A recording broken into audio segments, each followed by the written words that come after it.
All right, so today we're certainly going to start a new topic, which will be more about from math into coding, which is very, very exciting. But before that, for your programming assignment number 1, I think you still got quite a bit of time to really complete it before the deadline. But if you really struggle with it, please come by my office hour, right? You guys know pretty well. And then the contact information for the TA, just in case you don't know, they are there standing by for your request on demand. You can check the common eClass site about the emails of the TA. You can contact any one of them. And for bullet point number 4 over here, we have already finished discussing split array last time. And I'm going to do some very quick recap about the example and what lessons you are supposed to take from there. And what I will do is maybe tomorrow, definitely you can do something exciting over the weekend if you have time. I'm going to give you a harder version of the split array. All right, so that's something you can try. And that one will definitely help, let's say, maybe for later programming tests. But I'm more concerned about your general learning about recursion. So I think this one here is also going to help, right? So that will some additional problem for you. You can look forward to it. Most likely tomorrow. I will release the starter for you to try. And then to really go over the solution, I'm kind of undecided. Maybe not wise spending the time during the lecture time because we do have important topics to cover. Either I will record some solution video to go over the solution with you, or maybe I just give you the solution code, or maybe we can host some live session to go over the solution. We'll see how that works, right? You can wait for my announcement. Let's do a very quick recap from last time. So last time we basically spent all our time going over this split array example.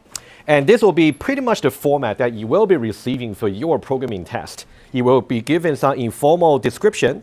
You will be given some examples. Maybe they will be describing English. And you will also be given some starter test, like a JUnit test cases, right? That's the general structure. And we talk about intuition. You can make some connection back to Math 2030. And the insight over here is so crucial. The way the recursion tree is going to look like when you do the tracing is going to correspond to the way to systematically figure out all the possible splits for the two groups. All right? So that's something you want to watch out for. Okay? That's a tree. That's the general shape. And we're going to definitely go into the formal definition for tree after the reading week. Okay.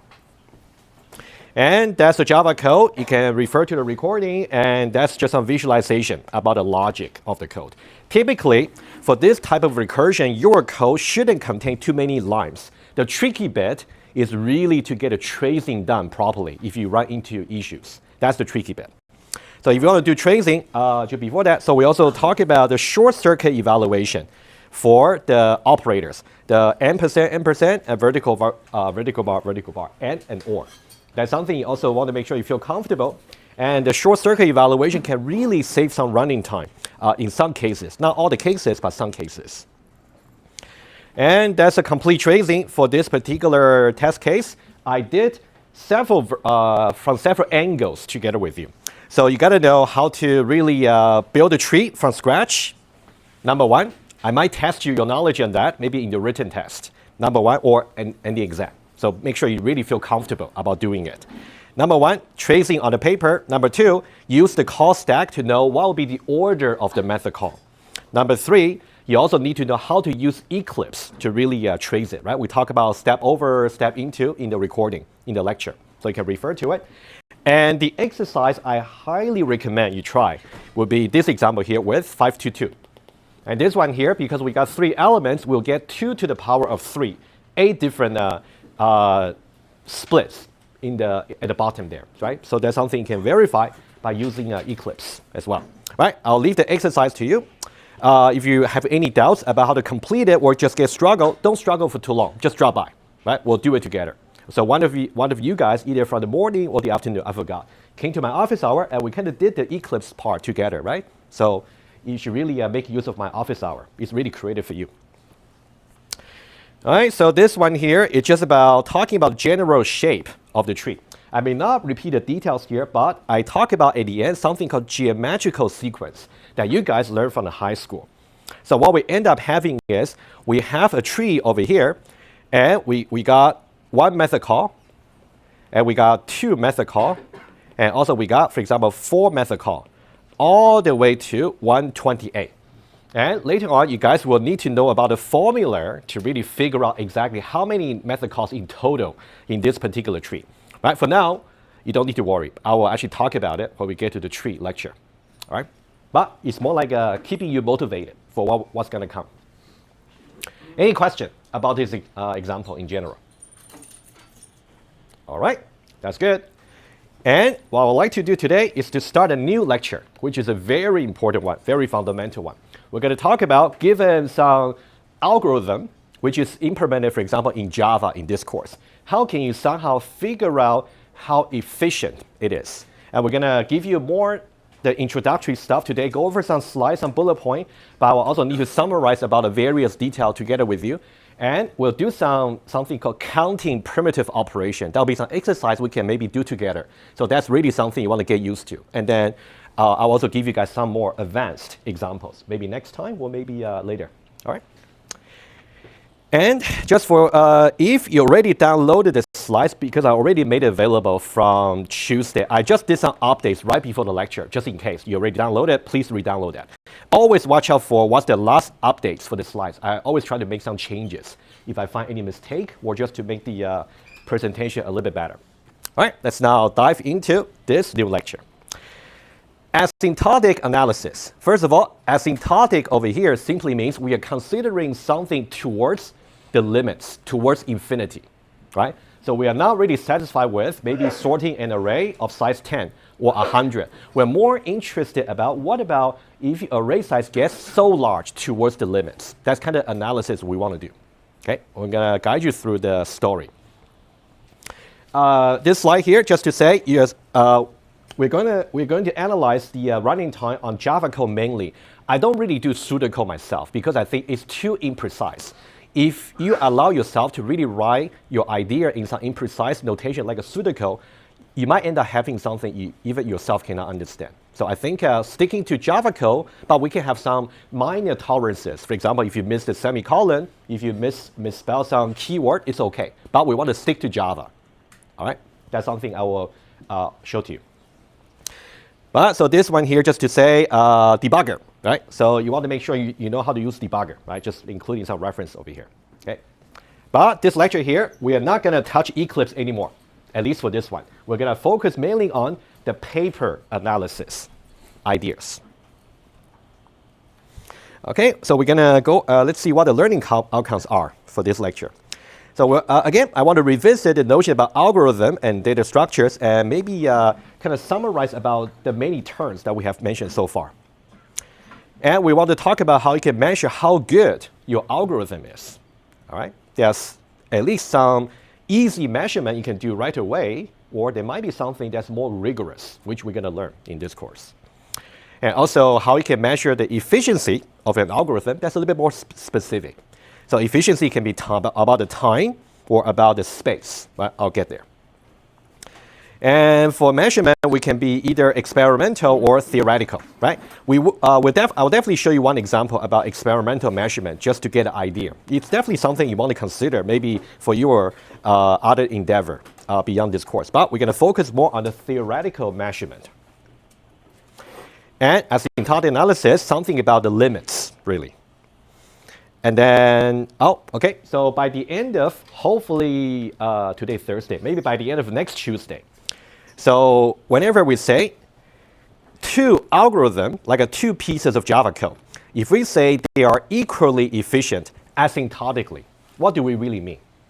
And also, if we say one is more efficient than the other asymptotically, what do we really mean? So there is some formal definition that you may have already seen maybe in 1019, but we got to revisit that. So what we go further in this course is we're going to use the mathematical definition and apply that for practical purposes on Java code, right? That's the exciting bit. Okay, upper bound. All right, let's now revisit some terms very quickly. Okay, so we talk about algorithm and data structure. For data structure, we already talked about it when we went over the syllabus and the introduction. It's about systematic way to really get access to or try to modify some data, mainly about how you manipulate attributes in your Java classes, right? So whenever we talk about data in Java context, it's really about attributes. And then this is important. For every data structure that we're going to talk about, you always have to know what they're strong about and what's their limitation. There's no silver bullet. There's not going to be a single data structure that's going to solve everything. Otherwise, this course wouldn't even exist in the first place, since we're going to teach you a variety of data structure so you can make an informed decision. Right? Always know about strength and limitation for each one that we talk about. All right, so computational problem. Computational problem is basically some well-defined description, and usually when you say you just want to describe the problem, you don't need to show any code. You just show the description.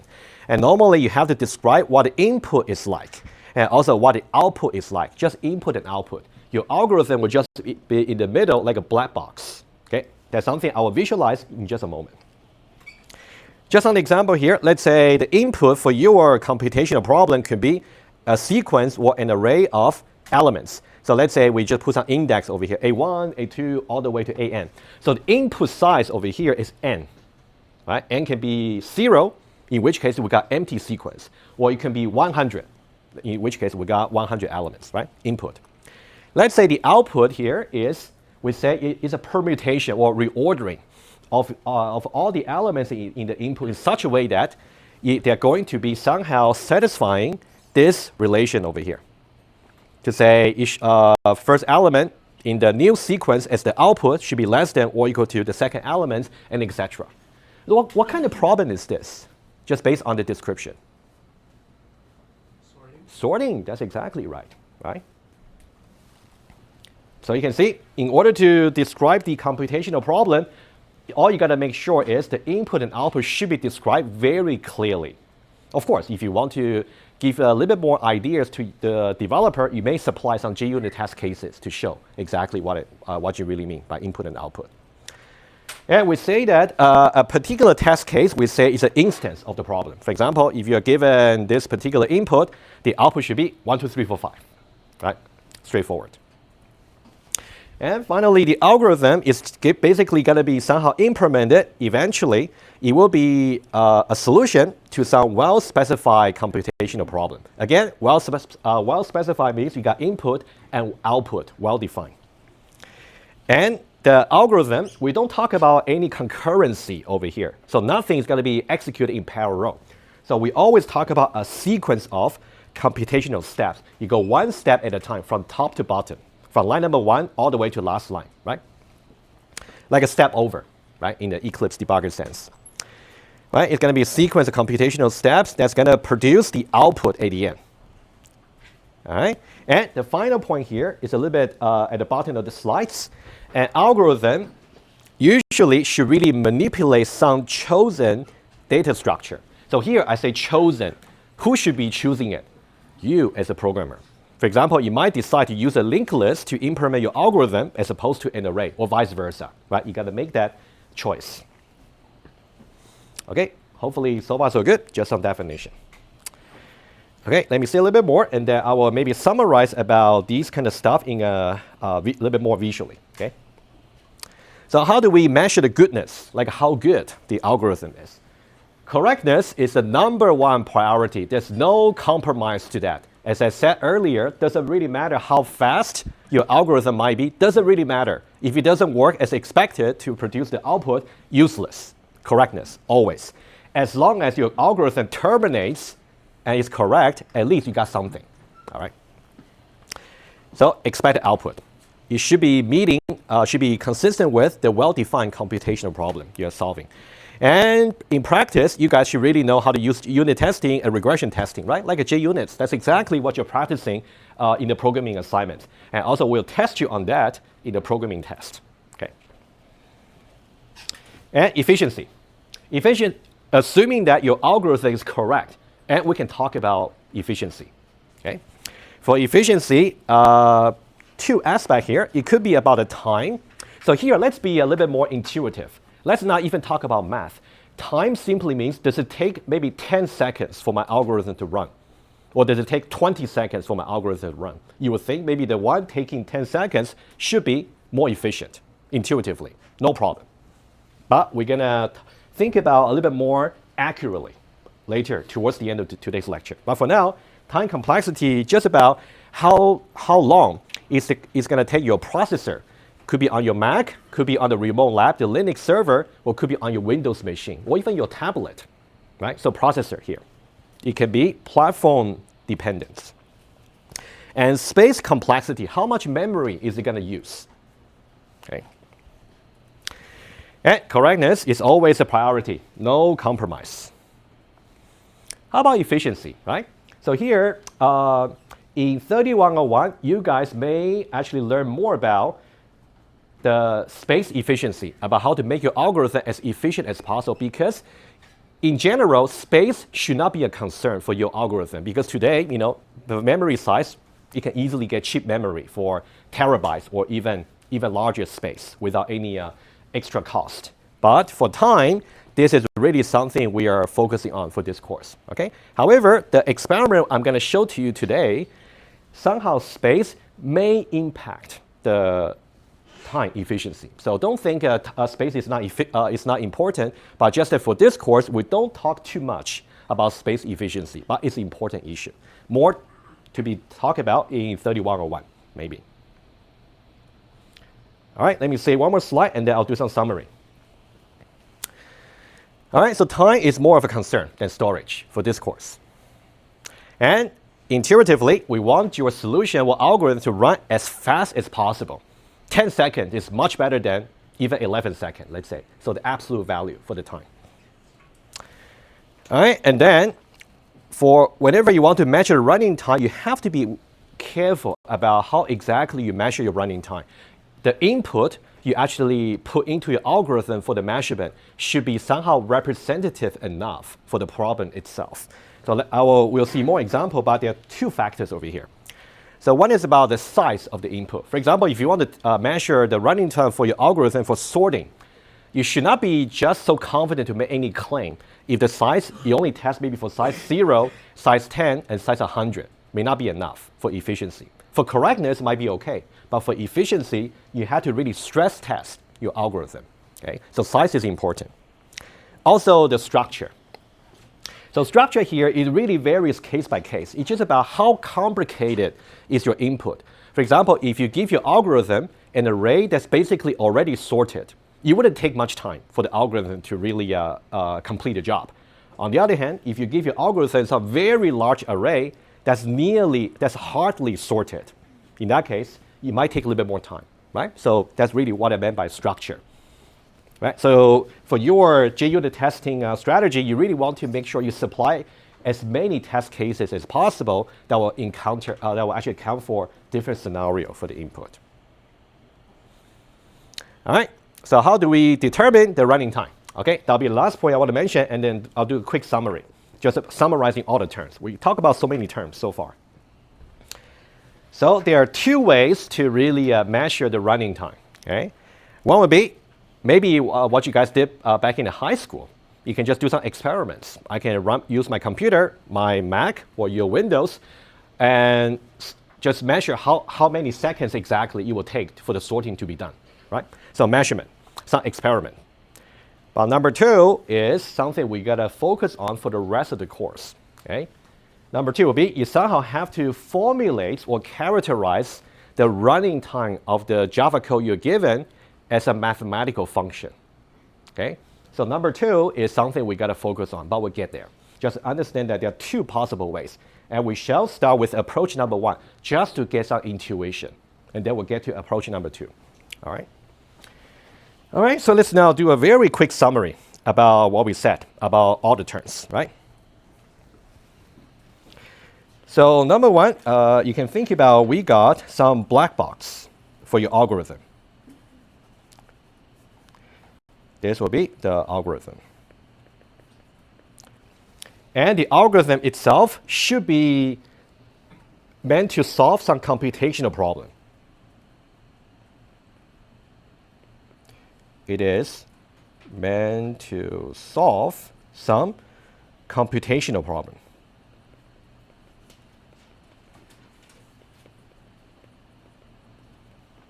And in order to define the computational problem, it's not really the focus of this course, but you can, for now, just remember that the necessary information will be the input and the output. So definitely you have to supply the input and also expected output. That's a must. Okay, that's typically. But we'll talk about something called precondition and postcondition invariant. That'll be part of the computational problem as well. We'll get there. For now, input and output.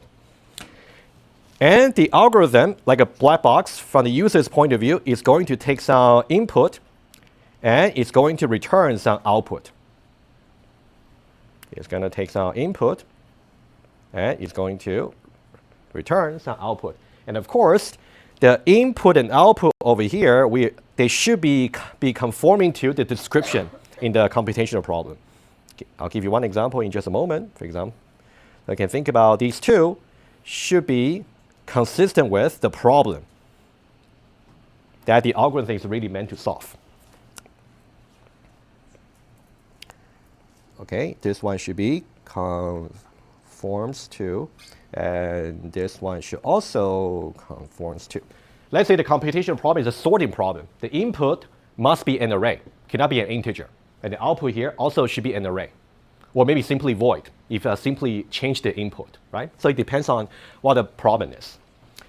So that's the black box, but let's talk a little bit more about the secrets of the black box.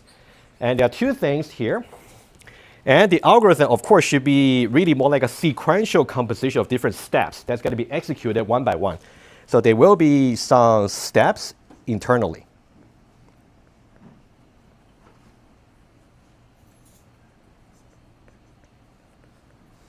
All right, and very important to really put this course in the context. Those steps should be manipulating some data structure. All right. So this one should be manipulates some data structures. I put plural form over here, data structures, because you might have to use more than one. That's kind of the secrets you have to decide, right, based on some sound decision. All right, a little bit more. So let's say you have done your design, and for the algorithm, how do we judge? So what you got to do is you're going to somehow judge the quality or goodness of your algorithm. So it's going to be judged by.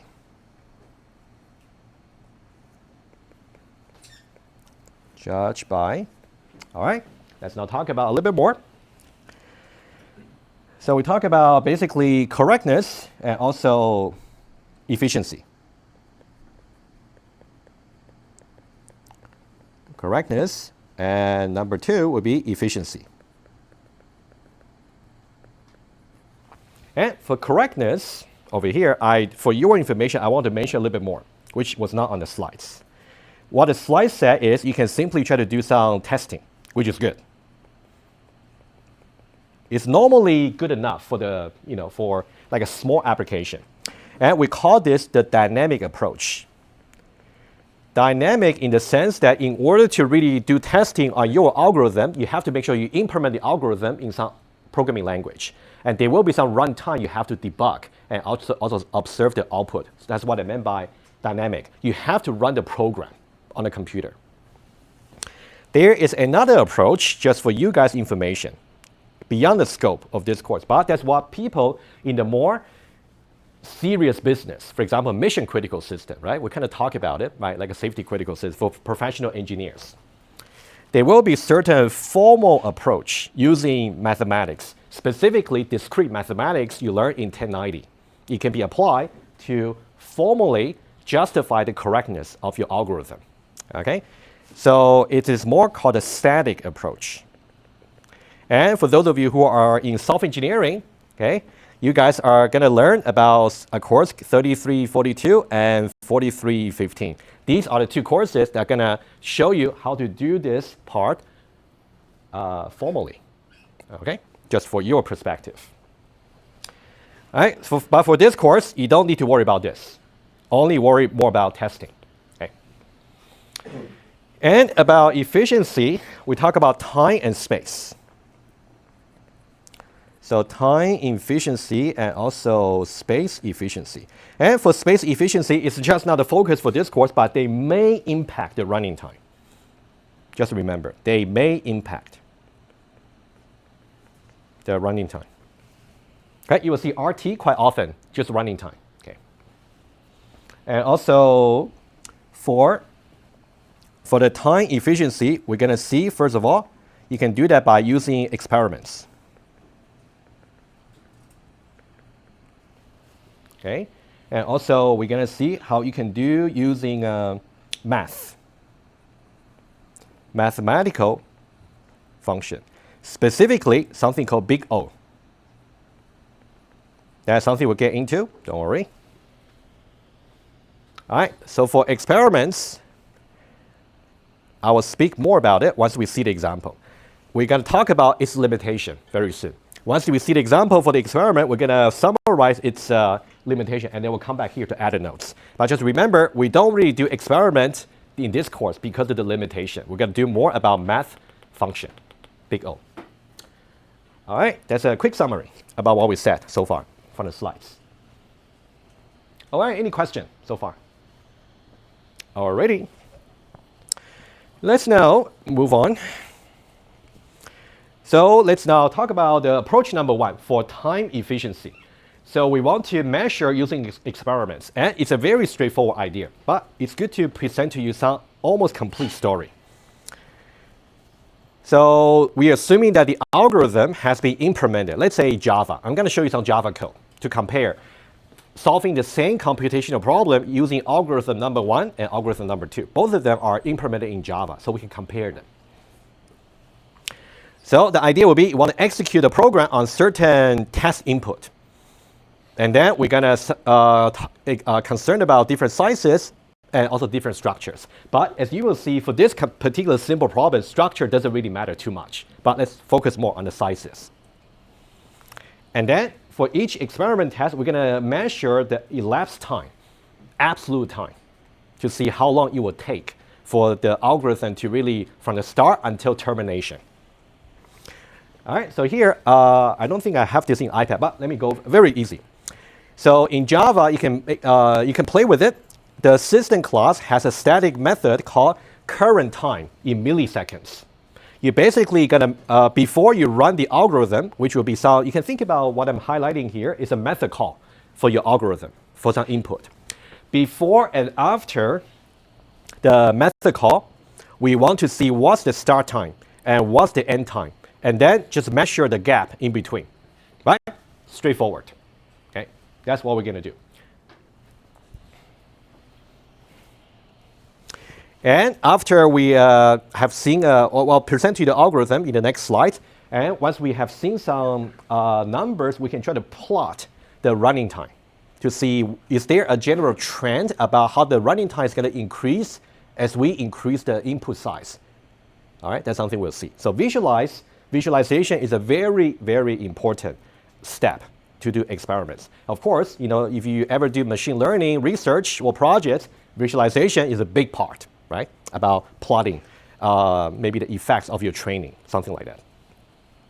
And this is also important in order for you to make some, at the end, you want to make some sound statistical claim to say how efficient my algorithm is. In order to make any claim that's kind of sound, you want to make sure you consider enough input structure and sizes already, right? Just to give you some example here, let's say, again, back to our sorting problem. It would be unreasonable if your claim is based on just maybe some very small sized and also almost sorted array. It's simply not representative enough. It's not reasonable.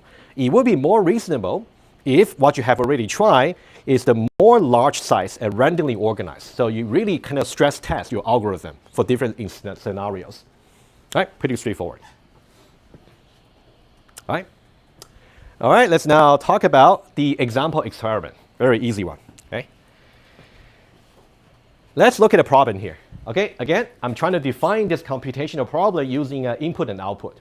The input is there'll be two input values we need to supply to the algorithm. There's going to be a character C. Character can be any ASCII character you can type from your keyboard, any character. And also you got some integer n. and assuming that n is a positive, let's say, okay. And the output is just going to be n repetition for character C.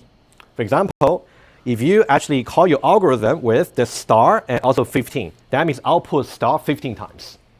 So you can see this problem here, structure is not that important, about the sizes really. So we really want to see, as we increase the number here, maybe from 15 to 30, double, 30 to 60, 60 to 120, all the way to very large. How is an algorithm going to change on its running time? That's something we want to see from the experiments. All right? And I want to give you guys two algorithms to really consider. All right? This is the first one. All right? This one here, basically, well, can think about repeat number one, algorithm number one. It's going to take the two inputs over here, and then to really output, we just run a for loop, and then we keep using the plus equal, which you guys learned, you know, from the first year, how you can concatenate the string, right? How it keep growing. That's algorithm number one. Algorithm number two is basically doing the same thing. We still need a for loop, but now we are using a library class called string builder, which you may have seen as well, right? It's just a different way of constructing strings. And for in the loop, between the loops, we simply say append, as opposed to plus equal. All right, so these are the two algorithms that we want to compare and make some claim at the end, like which one is more efficient, which will take less time. Any guess? Yeah. The second one should be more efficient? Yeah. That's a correct guess, because, oh, that's good, okay. The second one here, in some way, it's intuitive, because we are using a library class. You would think library class should be more efficient than just using an operator. Okay, you turn out to be right. Okay, okay. Now, without wasting much of your time, I just want to give you some very quick insight into why algorithm number two is going to be more efficient time-wise.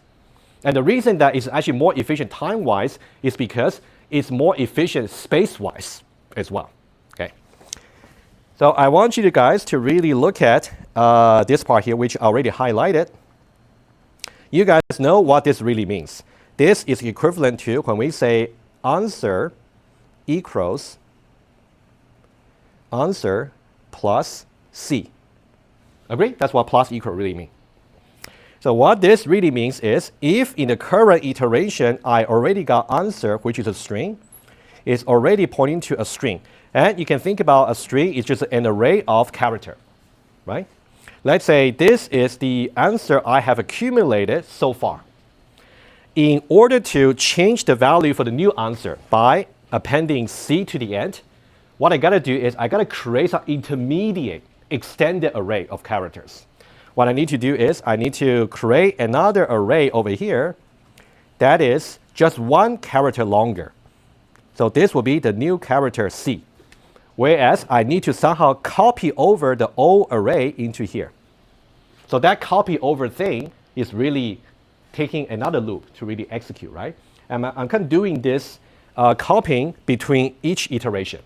That's where the inefficiency comes from, right? That's the insight you guys want to get. All right, that's number one. And what about for number two? Number two, behind the scene, is also kind of doing some array, but there's no copying, okay? What I want to mention is that might be something I will either cover briefly in the class, or maybe I'll give you guys some reference video to watch for, okay, either way. This one here is going to be like this. If I say string builder, so think about string builder, you also got some answer. Sorry. You also got some answer over here. That's also a like an array over here. So let's say here, what they will do is they will try to create initially some very big array. So every time you want to append some character into it, you can just go to the next position to really append it. So this is rather efficient. However, what if the array that's being created is already filled out, and you want to add one extra character? In that way, yes, you still actually have to copy the content, but only in the following way. Let's say you want to create a C. What you do is you're going to create the array of double the size of the current one. It is something called doubling. right? That's something we'll get into a little bit later. It's a sophisticated strategy that you have to prove mathematically.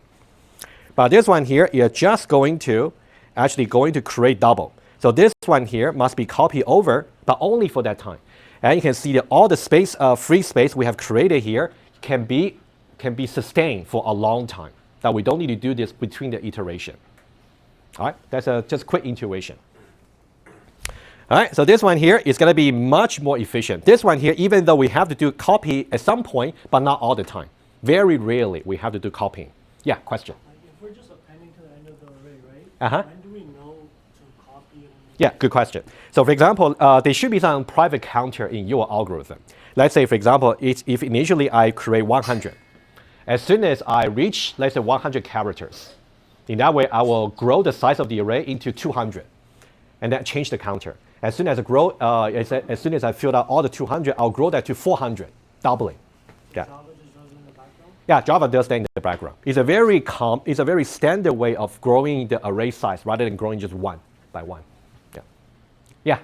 Does a string builder append without doing the copy in the first algorithm? Sorry, say it again. I didn't quite catch. How does the string builder append without copying? It's like Yeah. Okay. Yeah. So, yeah. So the string builder over here, repeat number 2, it still has to copy, but much less often. For repeat number 1, you have to copy for every iteration to really create that extra space, right? For you to put a character in for every iteration. But for string builder, you only have to double the size of the array when you have reached the current maximum. So let's say if the current maximum is 100, so that means you don't really have to do copy for 100 times. And once you fill out the 100 slots in the array, you're going to grow the size to be 200.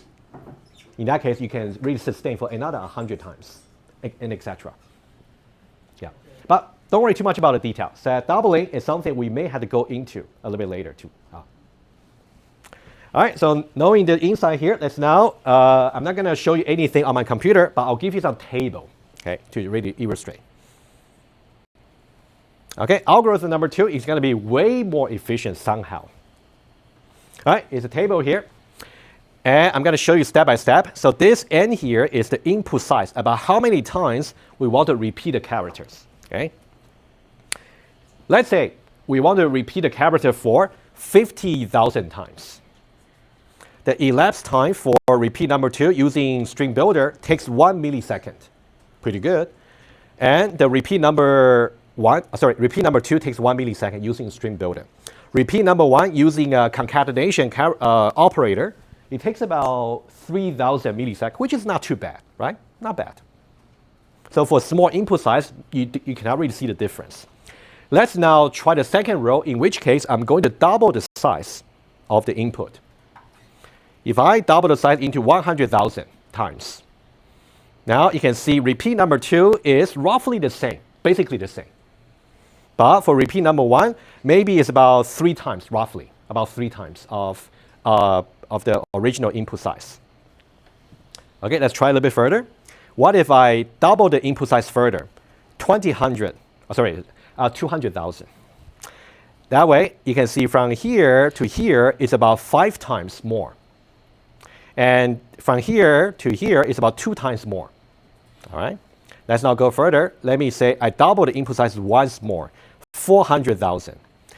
To go from here to here, again, roughly about 5 times. And from here to here, maybe roughly about 2 times, from 2 to 4, roughly. All right, you can see the trend.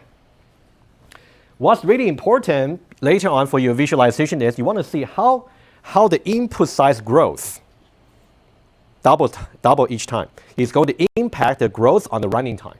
That's something you want to watch out for. All right, we'll keep going, and then at the end, you can see when the input size is about this, it takes about 3 days for concatenation. If you can wait, that's fine. But I don't think your customer can wait, right? That's not good. But on the other hand, the same input size takes only about 135 milliseconds. I think this table here quite nicely form the basis for you to make some claim about which one is more efficient. Apparently, it should be repeat number 2 using string builder. All right, so the input size, exactly what I said. This is the way you should read the table. As we double the size of the input, the rates of the increase on the algorithm running time is different, but they're roughly linear for both cases. So for this column here, from this column here, for the repeat number 1, is about 5 times as every time you double the size. And for the repeat number 2 is about 2 times. Okay, that really shows you some difference. Right, so if you want to do any experiments for your own algorithm, you want to make sure you kind of create a table like this, right, to measure the absolute elapsed time. And then that's more like a nice plot over here, but you can see they're both linear. Right, you can see this is a nice linear one. That's for repeat number 1, using the concatenation. And this one here is also linear. All right, but you can see the running time is actually quite different. Okay. Any questions so far? All right, so that's a very brief example just to show you how experiment can be done. Not a bad thing, but you have to know what the limitations are. Let's now talk about limitations for experiments, which is why we don't really do experiments in this course. We want to do something that's better. All right, so there are 3 challenges I mentioned in the slide. Let's go over each one by one. Okay, it's really important to know what the limitations are before we move on to the actual solution. The biggest drawback for doing experiments is it's dynamic, meaning that you have to run the actual algorithm that's fully implemented in some programming language. And what else? The implementation better be 100% correct before you can actually run it, right? So that's something you want to pay attention to. So having to really fully implement the algorithm, it will take some time. So you may not have that luxury of time before you can make some conclusion. But on the other hand, if you want to do some formal analysis, you only have to somehow list the critical steps in your algorithm in a way that doesn't need to be fully implemented to do the analysis. So this is number 1 drawback, which is the biggest one. Okay, so yeah, that's exactly the kind of stuff you guys will be facing in the actually your actual job, for software engineering, or at least in the exam, right? So if your purpose is only really to choose amount alternative data structure for some particular computational problem, in that way you don't really have to write a Java code precisely. You can sketch the critical steps and decide which one should be more efficient. Right? That's something cannot be done using experiments. Right? Because it has to be fully implemented. And can there be some higher level analysis, right? Which means we're still going to write some Java code, but it does not need to be completely completed Java code. Okay, number 1 here. And number 2, this is also very critical. If I say the algorithm over here, if I try to run them maybe on my Mac, I may not be able to make a very confident claim until I try all other operating systems as well. Maybe using a different programming language like a C, where I can maybe use some pointed arithmetic, it might be more efficient, right? So you can see here, for experiments, you have to commit to a particular programming language. You also have to commit to a particular running platform. That might be too restrictive. Okay.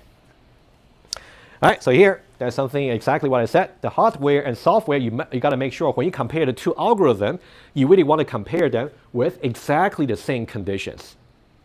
You cannot say one is going to be run on the Mac, the other one is going to be run on the Windows. You cannot do such comparison, right? It's going to take a lot of extra efforts to make sure all the conditions are equal before you can make some conclusion. And number 3 is about, well, when you do experiments, you might easily miss some test input. Maybe a particular structure of the input you haven't really considered because you just want to get some graph. You just want to get something done, right?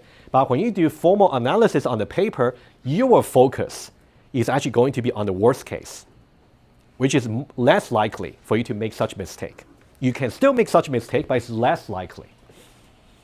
All right, so worst case and also important input.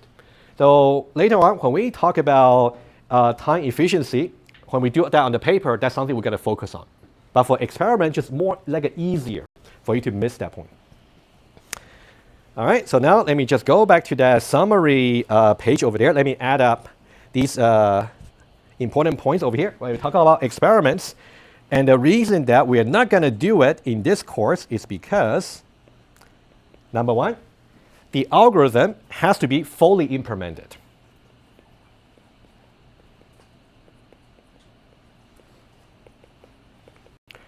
Full and working implementation. I can tell you that this one here is not easy. I'm only in the stage I want to decide which algorithm, which strategy is better. But if I can already, well, it will take me much longer to really fully implement and correctly implement everything. Okay. And drawback number 2 is about the execution environments. You want to make sure they are equal. And number 3 is about how representative it is for your input. So it's the input representativeness.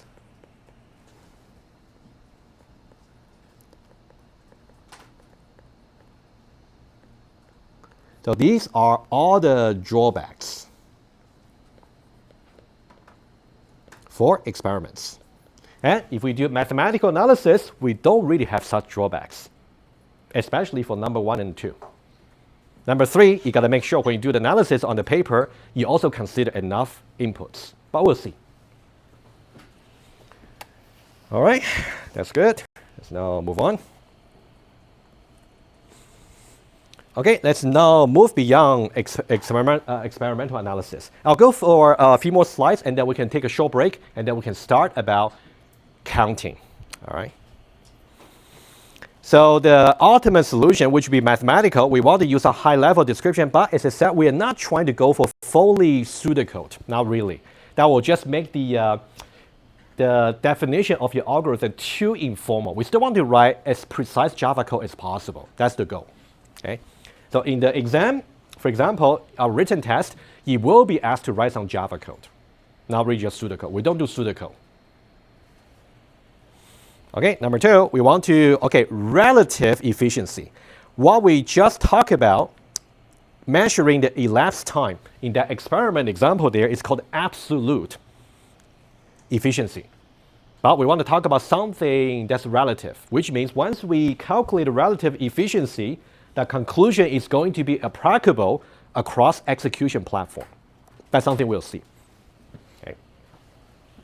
And we also, of course, we got to consider all the possible inputs, worst case scenarios specifically. So the mathematical approach. So we'll start today about number 1, how do we count primitive operations? That's very important. Let's get that one done first. That one there, you got to be very, very cautious and precise. Okay, we'll do one complete example after the break. And number 2 will be, we want to, once we get the idea about how to count precisely the number of primitive operations for your algorithm, we're going to see how we can approximate from there the running time. And then finally, we're going to also make sure we focus on the worst case, not really the best case. All right. All right, so this will be the starting point after the break. Why don't we take a short break by taking attendance? All right, so before the break, we basically talk about lots of background information, and you can look at the summary page that we built from scratch. Look at that, and make sure include them in your vocabulary, when you talk about algorithm, beyond this course. And we talk about experiments and its limitation, right? Just remember what the limitations are. And we're gonna now moving towards the more formal approach. We are not gonna get into too many formal definitions today. Maybe that'll be next Tuesday. But for today, I want to get this one carried through very clearly. All right? We got half an hour. That's a good time to really do this. Okay? Counting primitive operation. When I say counting, I really meant counting. You really got to count in your piece of code. That's given. Let's now define what a primitive operation is. We got a precise list of definition, but they all make sense. Okay, what's really a primitive operation?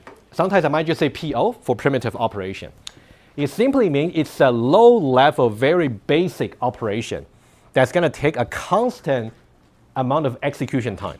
For example, let's say for the same primitive operation, it might take maybe 2 milliseconds in one of your windows. It might take about maybe 1.5 milliseconds in maybe a Mac. But it doesn't matter. It's just a constant. Right? So that's what it really meant. Okay, primitive operation. And we got some list over here. Okay. Variable assignments will be a primitive operation. If you say x is assigned to 5. All right. And if you want to get access to a particular index into the array, let's say assuming that I is valid, I want to go to index I. For those of you who took 2031 or 2032, about AI here is all about calculating address of the array and go there. So pretty efficient, right? It's primitive operation. And any arithmetic, relational, or logical operator, for example, arithmetic like a plus, minus, modulo, things like that. Relational, larger than, equal to, larger than or equal to, things like that. Or any logical operator like a short circuit evaluation, right? Just the evaluation itself, right? That one there is also primitive. The next one there. If you want to get access to some attributes of an object, so now I need a little bit of knowledge from you from 2030, right?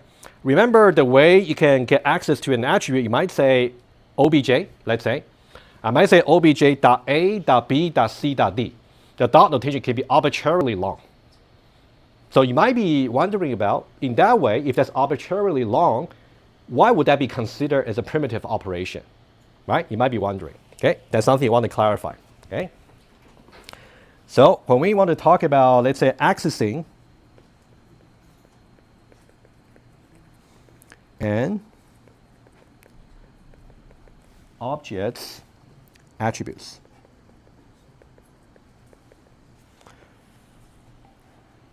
Okay, let's say we have the following object structure. Let's say I got some person class, and the person class has two attributes. Let's say we got age, integer, and also a spouse for the person, which might be null. It's a reference type attributes, right? So I'd say P here would be new person. Okay, whatever it is. And at the runtime, I might say P here, and then it's a person. And then here we got maybe age, and then we got spouse. All right. Let's say we just got another person object over here, just as an example. Just another person object here. And that one there also got age and also spouse. Let's say these two persons are married to each other. So spouse pointed here and spouse pointed here. I'm pretty sure I have no trouble understanding this, right? From 2030. All right, so dot notation can be something like, I might say P dot H. You can see that's one axis, right? I want to look up the address of P and then go to that object and look up the H. Just one lookup.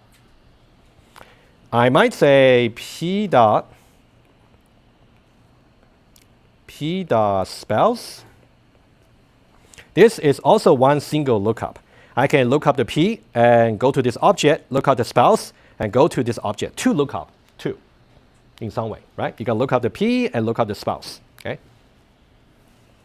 You also need, for example, you can also P the spouse, and this can continue for as long as you want. It's valid, right? However, there is some assumption we are making.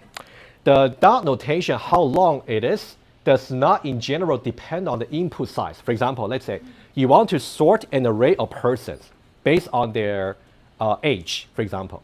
In that way, the number of dot notation you have to use doesn't really depend on, individual, how long they are. It does not really depend on how many persons there are in the array. So individually, each person, maybe you want to go to their age, you would just say P.H. That's only a single lookup. You wouldn't really be, let's say, 100 lookup, that many, right? So I'll write down the assumption. So the assumption we have is like this. The length of dot notation expression is constant. It does not depend on the input size. Anything that will have to depend on the input size, for example, and how many elements are there in the array, that would actually matter. But we assume the length of the dot notation, how many dots you have in the expression, is just a constant. The size, for example, the let's say number of person in the array, right? Something like that. All right, just some clarification. I think this question was asked by your fellow student about 2 years ago. So I just want to clarify that, just in case you have that question. All right, that's number one. Let's go back to the list. So we assume that any accessing here, account.balance is good, or account.owner.age, or account.owner.spouse.age, things like that. But it's assumed to be constant, primitive operation. Also, if you try to return some value from the accessor method, that's also primitive operation. And that'll be the list. Oh, you might have seen that already. Okay. So now, have you seen that we missed something here? I didn't include method call. Huh? For example, let's say maybe in my algorithm, I might say I have a helper method. Maybe as a second step of my algorithm, I want to call another method from another place. But should a method call be considered as a primitive operation? Intuitively. Should it always be a primitive operation, or should it be always not a primitive operation? Or there's another answer. Anybody? It depends, exactly. Depends on what? How many, I guess, primitive operations are inside? Yeah, you can say that. It basically depends on how complex that method you're calling is. All right? So this might need another clarification very quickly. That's something you also got to watch out for. Having a method call really tells you that you got to analyze that method as well. You simply cannot assume a method call will always be a primitive operation or should not be a primitive operation. It might be either case. Depends. All right, so here, method call.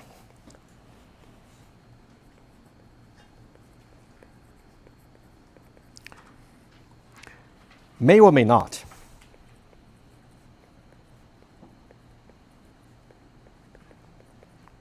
Be a primitive operation. All right, I'm gonna maybe sketch just a little bit informally, just give you some idea. But for concrete example, we might run into them throughout the course. I'll point so you can see. So let's say if I have some obj.m, I'm basically trying to decide whether this method call here should it be considered as a primitive operation or not. There are two cases. Okay, case number one.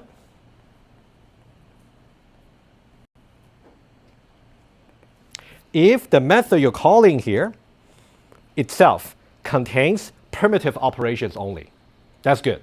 Then you're lucky. Itself is primitive. Can be considered primitive operation as well. So let's say the m here may just involve, let's say 1, 2, 3, 4 different lines, right?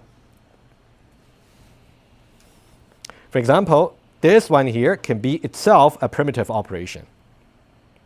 For example, this may be could be a variable assignments. It could be like a relational operation, right? It's each one of them. And it would be interesting to see here. This is something I want to leave over here. So this itself may be a method call. And the method call can go, as deep as possible, right?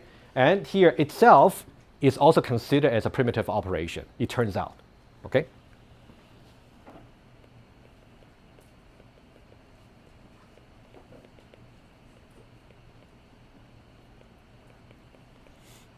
Okay, and also number two, it may also contain maybe a loop, okay? And a loop over here is also something that's tricky. Having a loop may or may not actually itself amount to something that's very substantial beyond primitive. That's also something we'll see. But I'm just saying that having a loop or having further method call does it really make the method you're calling itself not primitive? It might still make it primitive. You gotta judge. Okay? Just don't be so quick to judge whenever you see a loop or you see another method call to say, oh, since it's using a loop, so it must be non-primitive. No, that's what I really want to say. All right, so case number 1, n is considered as primitive.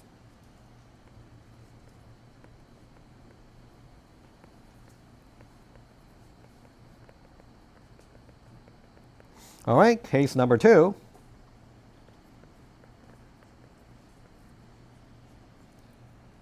So now n not primitive, of course. Not primitive. And I can just give you one example here. For example, let's say the m here. Let's say it contains a loop, but the loop itself depends on certain input size. So we got something here, and then let's say here we got a loop.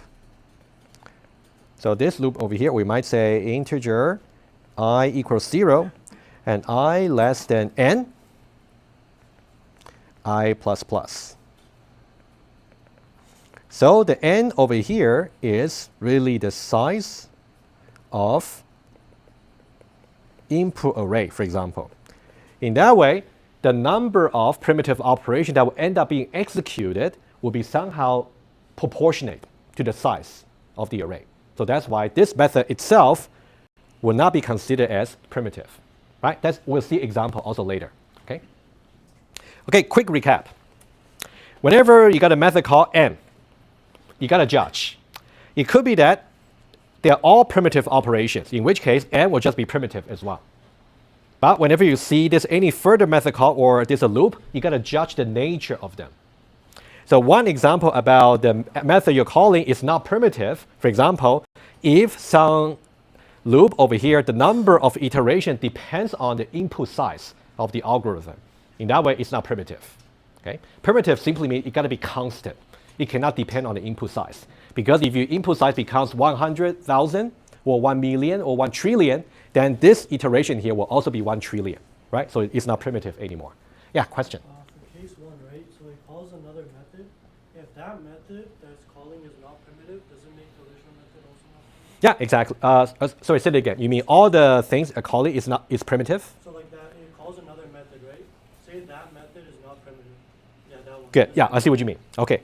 So what your fellow student was asking was, let's say m here is calling another method here, and that method is determined as not primitive. It's definitely going to make n not primitive. Exactly. Yes. Yeah, just some very general sketch about the complexity of the problem we are dealing with. Okay. All right, so we got about 13 minutes. Let's see how much we can do. All right. Okay, method call is not primitive operation in general because, well, we just said it can be cheap, it can be expensive.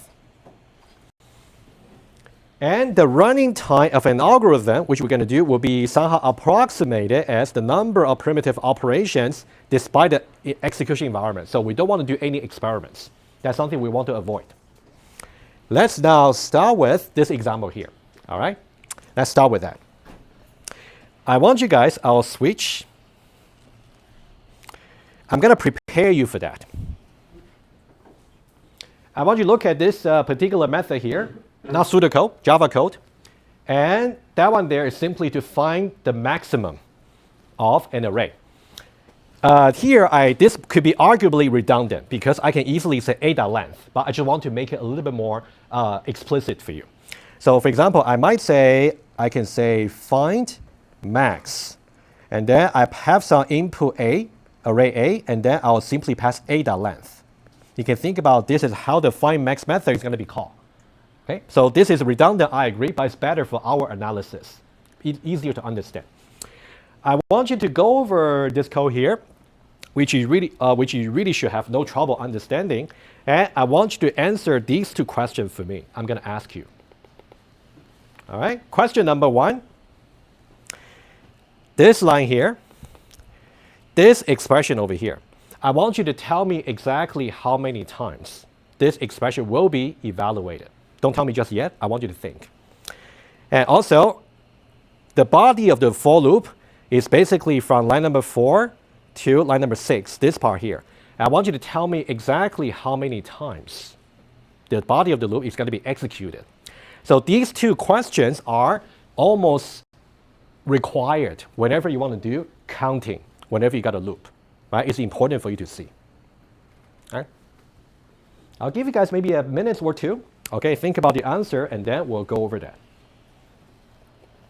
Once these two questions are answered without any confusion, counting the precise number will be much easier. Okay?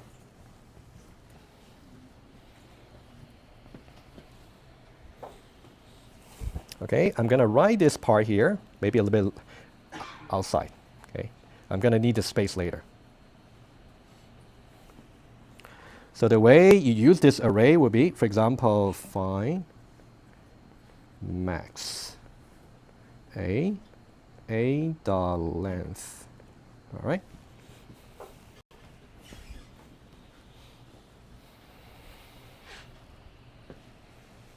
Okay, give you guys just one moment. Right? When we are doing counting, it got to be exactly right. For example, if the answer should be 5, but if the answer is 4 or maybe 6, wrong. Got to be precise. That's why we say counting. But if we say approximate, it will be a little more flexibility, but not yet.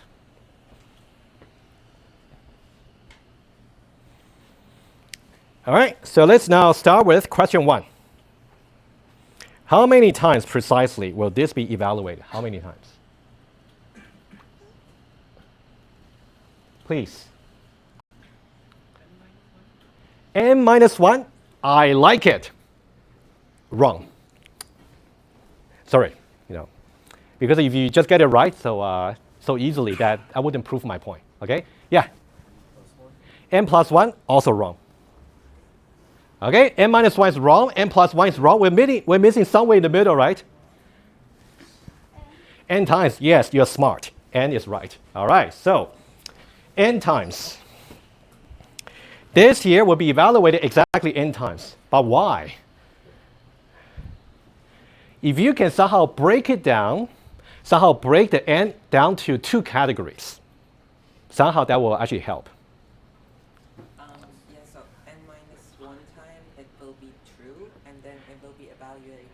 You meant to say n minus 1 time it will be false. Oh, sorry, it will be true. I beg your pardon. Yes, exactly. Exactly. Okay, guys. So I'm going to tell you why right away. But if you really got trouble understanding this, that means you got some basic misunderstanding about loops. You should really speak to me. All right? But thanks for trying. Don't feel offended when I say that's wrong. You'd rather be wrong now rather than in the test. Right? All right, so we'll talk about this expression here. So think about what's going to happen is for the loop counter I, and also the condition here, I less than n. If you recall the meaning for a for loop, we call this the state condition, stay, as opposed to exit.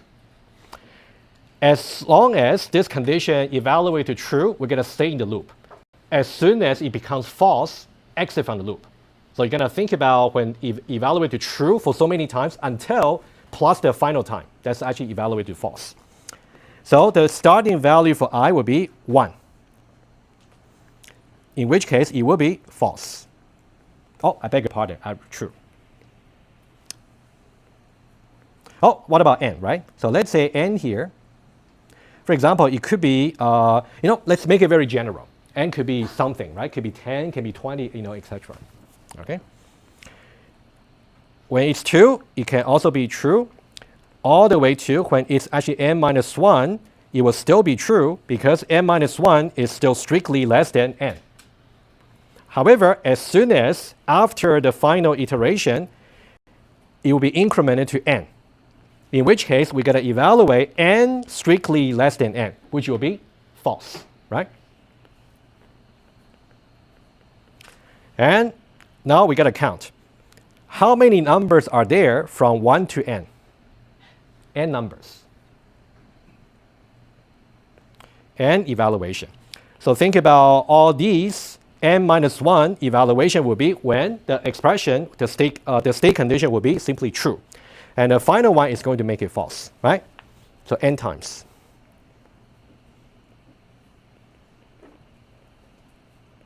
So think about n minus 1 times I less than n would be true. Also 1 time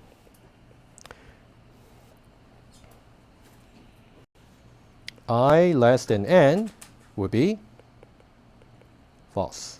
All right, good. All right, guys, what about second question? The same answer or different? Go ahead. Me? Yeah, please. Would it be n minus 1? N minus 1? Yeah, I agree, because once we see that little table there, we know that for all the n minus 1 times where it's true, we stay in the loop, execute more iteration. Exactly, n minus 1. All right, n minus 1, exactly. But once you get the question for, once you get an answer for the first question, the second one is not difficult, right? But you got to watch out.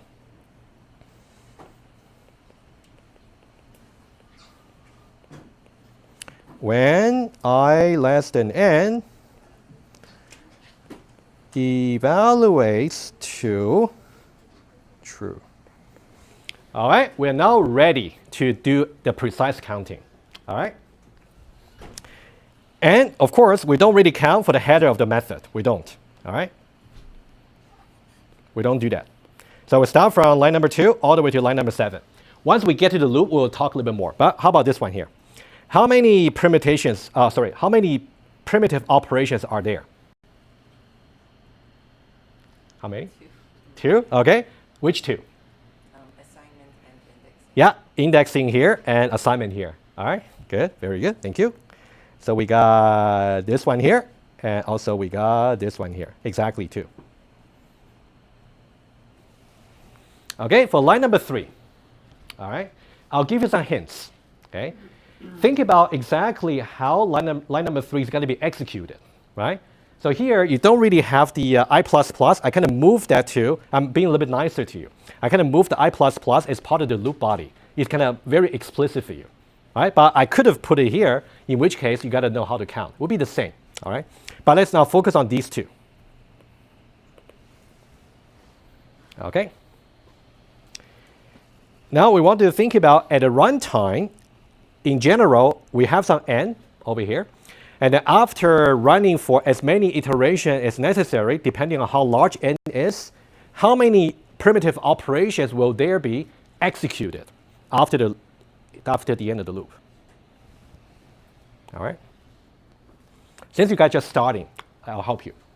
Okay? How many times will this expression be evaluated? 1 time. It's initialization, right? And this 1 time here, how many primitive operations is there? Just 1, right?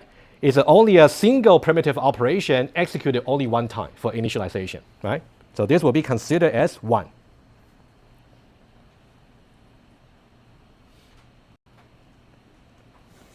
And what about this one here? How many?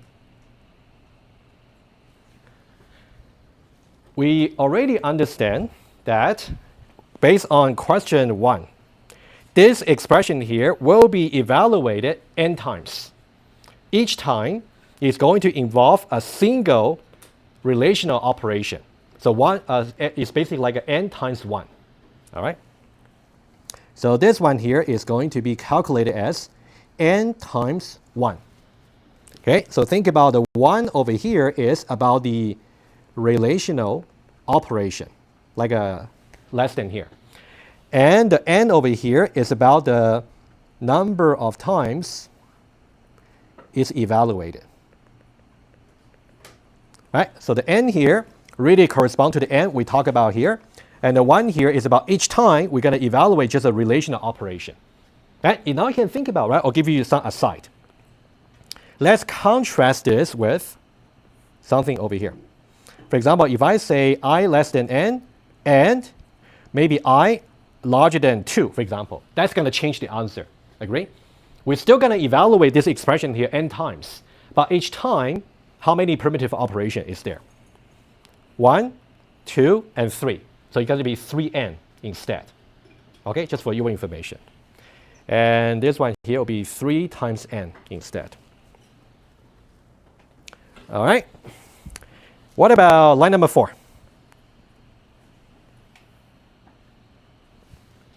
How many primitive operations will there be involved in being executed?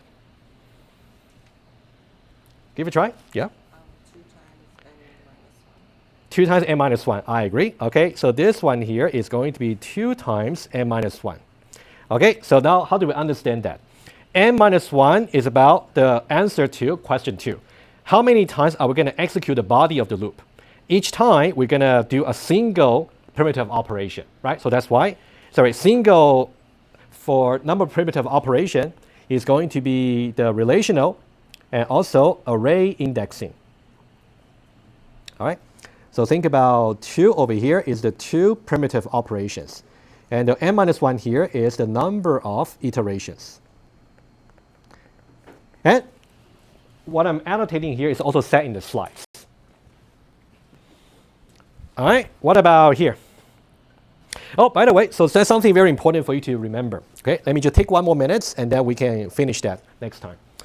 Whenever you are asked to count the number of primitive operation, you don't really have to worry too much about the logic of the program. Just go line by line.